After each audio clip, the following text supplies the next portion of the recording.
Hello and welcome to Bounding Into Comics. My name is John Trent. I'm the founder and editor-in-chief at Bounding Into Comics. Today I got a story about former The Star Wars show host Peter Townley decrying Star Wars being used in the culture war.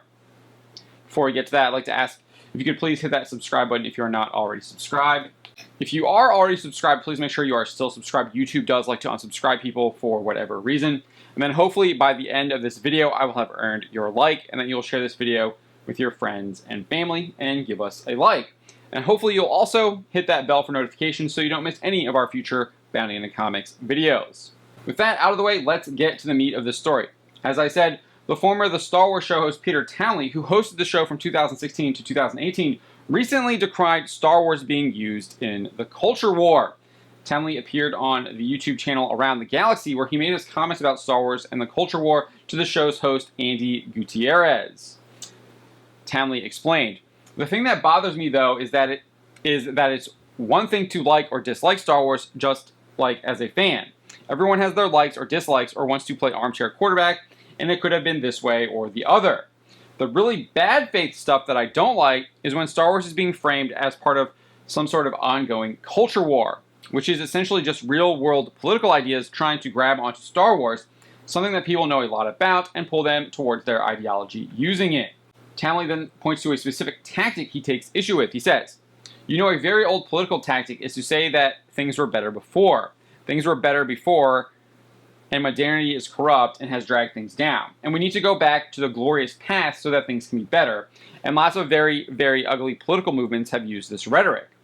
Star Wars is a very easy target for this because there are people who are our age and somewhat younger who have all this nostalgia for the original trilogy and might be very swayed by someone making the argument that, you know, Star Wars was better in the 70s and 80s and the people who are making it now just don't get it, man." Townley then makes it specifically clear he's only decrying one side. He says, "And that's someone's entry point in trying to convince you that modernity and the things that go along with it, all of the other ideas that have changed since then about diversity and inclusiveness, that those are the things that are bad. I'm very disappointed to see people not only like stirring up that bad faith argument, but for the rest of us in so easily being baited into participating in it and amplifying their voices. Now I try just not to say anything about it and just go, oh God, it's another one of these." Townley's comments are a complete and utter joke. The fact that he actually believes what he's saying is the real disappointment. Here at Bounding Into Comics, we've chronicled numerous cases over the years of Disney, Lucasfilm, and the people they hire injecting their political ideology into Star Wars. I'll just point out two examples. One of the most obvious examples is what Lucasfilm did to Lando Calrissian in the Solo film. While promoting the film, Solo writer Jonathan Kasdan was asked if Lando was pansexual. He told MSN, "I would say yes. There's a fluidity to Donald and Billy D's portrayal of Lando's sexuality. I mean, I would have loved to have gotten a more explicitly LGBT character into this movie. I think it's time, certainly for that, and I love the fluidity.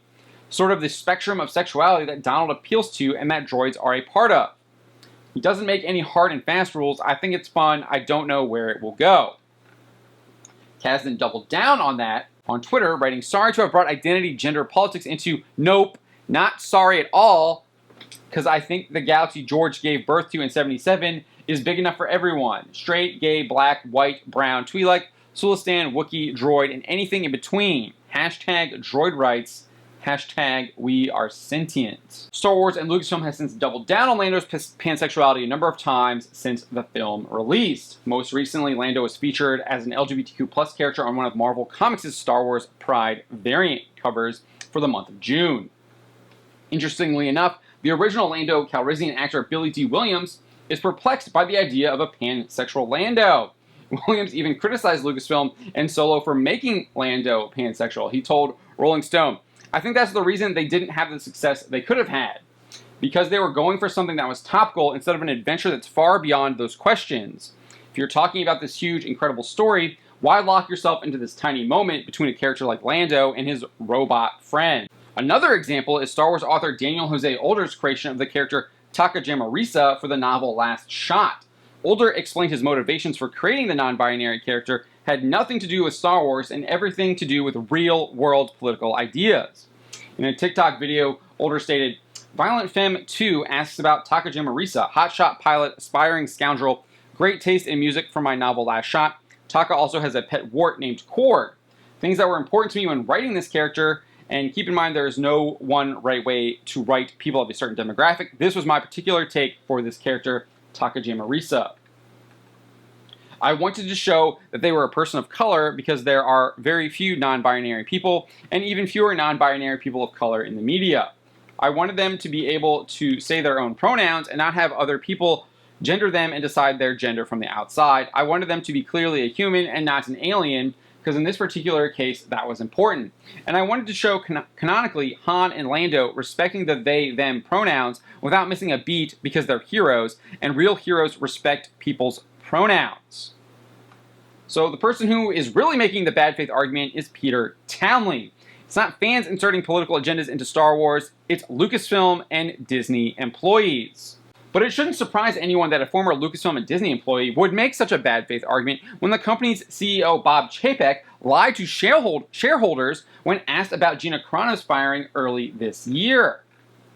When asked about Carano's firing and whether it was politically motivated, Chapek responded, "I don't really see Disney as characterizing itself as left-leaning or right-leaning, yet instead standing for values. Values that are universal, values of respect, values of decency, values of integrity, and values of inclusion.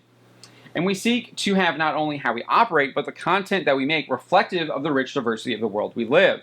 And I think that's a world we all should live in harmony and peace." However, it's clear Disney doesn't actually believe in those values based on the fact that they fired Carano via a press statement. They didn't show her respect, they didn't show her decency, they showed a complete lack of integrity, and they certainly didn't show that they believe in inclusion either. So it's really interesting that Townley would claim that it's a bad faith argument of people criticizing modern Disney Star Wars when he is the one who's actually making the bad faith argument, and not even pointing out that the people at Star Wars, Disney, and Lucasfilm are the ones who are injecting, what does he call it, real world political ideas into Star Wars. Get out of here, Pete Townley. My name is John Trent, and you've been watching Bounding into Comics.